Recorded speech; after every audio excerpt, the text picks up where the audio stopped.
I like it ಕಾಂತ, I like it, I like it. ಎಲ್ಲಿ ನೋಡ್ ಕಾಂತ ಇಲ್ಲಿ? ಪ್ರಿಯ ಚೋರ ಯಾಕೋ ಇನ್ನೂ ದೂರ. ನಾನು ಇವನ್ನ ಮಾತಾಡ್ಸ್ಕೋತ ಹೋಗ್ತೀನಿ, ನೀವು ಕೇಳ್ಕೊಂತ ಬರ್ರಿ. ಕೊನೆಗೆ ಇವ್ರು ಹೆಂಗೆ ಇಂಟ್ರೆಸ್ಟಿಂಗ್ ಕ್ಯಾರೆಕ್ಟರ್ ಅಂತ ನಿಮ್ಗೆ ಗೊತ್ತಾಗತ್ತೆ. ಹಾ ಅಣ್ಣ ಸಾಹೇಬ್, ನೀವು ಶುರು ಹಚ್ಕೊಡ್ರಿಪ್ಪ. 1992ರಲ್ಲಿ ಹಿಂದೂ ಜಾತಿಯಲ್ಲಿ ಮದುವೆ ಸರ್ ನಾನು. ಹಾ, ಹಿಂದೂ ಜಾತಿಯಲ್ಲಿ ಮದುವೆಗೆ ಅವಳಿಗೆ ನೀಲಾವತಿ ಅಂತ 3 ಜನ ಗಂಡು ಮಕ್ಕಳು. ಹಿಂದೂ ಹೆಂಡತಿಗೆ 3 ಜನ ಗಂಡು ಮಕ್ಕಳು. ಮುಂದೆ 94ಅಲ್ಲಿ ಅವಳು ಎಮ್ಮೆ ಮಾಡ್ತಿದ್ದು, ನಾನು ಎಮ್ಮೆ ಮಾಡ್ತಿದ್ದೆ. ಹೌದ್ರಾ? ಹಂಗಿದ್ರ ಅವ್ರು ಯಾವ ಜಾತಿ ರೀಪಾ? ನಾವು ಕ್ರಿಶ್ಚಿಯನ್ ಜಾತಿ. ಮತ್ತೆ ನಾನು ನೆಕ್ಸ್ಟ್ ಕ್ರಿಶ್ಚಿಯನ್ ಜಾತಿಯಲ್ಲಿ ಮದುವೆ ಆದೆ.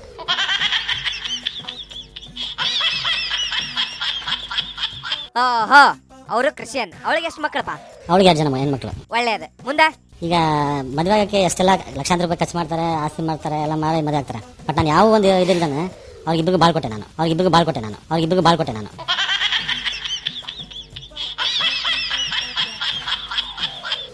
ಯಾವಾಗ 2 ಮದುವೆ ಆದ್ನೋ ಮುಂದೆ ಮುಸ್ಲಿಂ ಧರ್ಮದಲ್ಲಿ ಯಾಕೆ ಆಗೋದು ಅಂತ ನನ್ನ ಫ್ರೆಂಡ್ಸ್ ಕೇಳ್ತಿದ್ರು. ಶಬಾಷ್. ಫ್ರೆಂಡ್ಸ್ ಅಂದ್ರ ನಿನ್ನ ಫ್ರೆಂಡ್ಸ್ ಹಂಗಿರ್ಬೇಕು ನೋಡಪ್ಪ.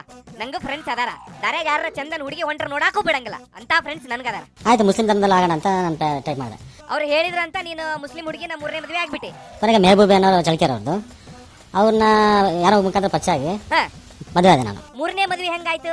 ಭರ್ಜರಿ ಆಯ್ತನ? ಇಲ್ಲ, ಮನೇಲೇನೆ ಮದುವೆ ಆದೆ. ಅವಳೇನೋ ಸಾಲ ಇತ್ತಂತೆ, ಆ ಸಾಲ ತೀರ್ಸಿ ನಾನು ಮದುವೆ ಆಗ್ತೀನಿ ಅಂತ ಹೇಳಿದ್ರು. ಮೋಸ್ಟ್ಲಿ ಅದು ಅವಳ ಮೊದಲೇ ಮದುವೆ ಸಾಲ ಇರ್ಬೇಕು.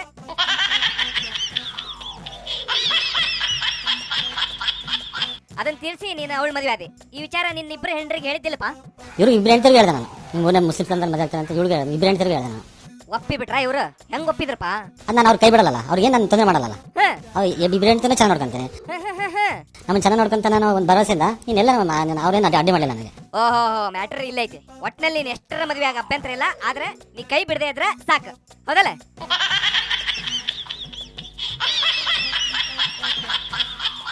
ಆಯ್ತಪ್ಪ, ಮುಂದುವರ್ಸು. ಸರಿ ಅಂತ ನಾನು 3ನೇ ಮೆಹಬೂಬ ನಾನು ಮನೇಲೆ ತಾಳಿ ಕಟ್ಟಿದೆ. ತಾಳಿ ಕಟ್ಟಿ ಒಂದು ವರ್ಷ ಅಂದ್ರೆ 4 ತಿಂಗಳಿಗೆ ಚೆನ್ನಾಗಿದೆ. ನಂತರ ಏನಾಯ್ತೆ? ಇಬ್ಬರಿಗೂ ಗೊತ್ತು, ಇವಳು ಅಡಿಗೆ ಮಾಡಿರೋದು ಕಟ್ ಕಳಿಸ್ತಿಲ್ಲ ಅವಳಿಗೆ. ಇವಳು ಅಡಿಗೆ ಮಾಡಿರೋದು ತಗೊಂಡ ಕೊಡ್ತಿದ್ದೆ.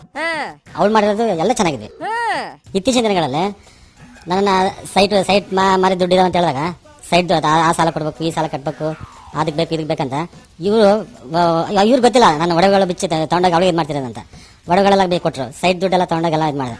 ಕೊನೆಗೆ ದುಡ್ಡು ಸೈಟು ಯಾವಾಗ ಖಾಲಿ ಆಯ್ತು, ಅವಳು ನನಗೆ ಫೋನ್ ಮಾಡಿದ್ರೆ ಬಿಟ್ಬಿಟ್ಲು, ಸಿಮ್ ತೆಗೆದಾಕ್ಬಿಟ್ಲು. ಶಬಾಷ್. 3 ಹೆಂಡ್ರಲ್ಲಿ 3ನೇ ಅವಳು ನೀ ಕೈ ಬಿಡದೇ ಇದ್ರು ಅವಳ ನಿನ್ ಕೈ ಬಿಟ್ಟು ಹೋಗ್ಬಿಟ್ಲು. Very bad.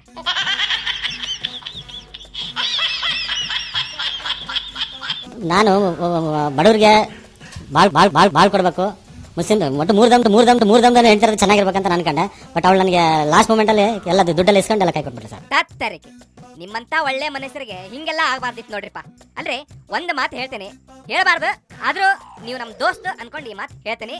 3ನೇ ಅವಳು ಕೈ ಕೊಟ್ಲು ಅಂತ 4ನೇ ಮದುವೆ ಆಗಾಕ ರಾಜ್ಯದಲ್ಲಿ ಉಳಿದಿರೋ ಧರ್ಮದಾಗ ಮತ್ತೆ ಹೆಣ್ಮಕ್ಳು ಹುಡ್ಕೊಂತ ಹೋಗಿರಪ್ಪ, ನೀವು ಬಾಳ್ ಕೊಡ್ತೇನೆ ಅಂತ. ದಯವಿಟ್ಟು ಹಂಗ್ ಮಾಡಕ್ ಹೋಗ್ಬೇಡ್ರಿ. ಹಂಗ ಇನ್ ಮುಂದೆ ನಿಮ್ ಸ್ನೇಹಿತರ ಮಾತು ದೇವ್ರಾಣಿ ಕೇಳಕ್ ಹೋಗ್ಬೇಡ್ರಿ. ಹಂಗೇನಾದ್ರೂ ನಿಮಗೆ 4ನೇ ಮದುವೆ ಆಗ್ಬೇಕು ಅನ್ನೋ ಐಡಿಯಾ ಮತ್ತೂ ಬಂತಂದ್ರ ದಯವಿಟ್ಟು ಬಂದು ನನ್ನ ಮೀಟ್ ಆಗ್ರಿ, ನಾನು ನಿಮ್ಗೆ ಸಜೆಷನ್ ಕೊಡ್ತೇನೆ.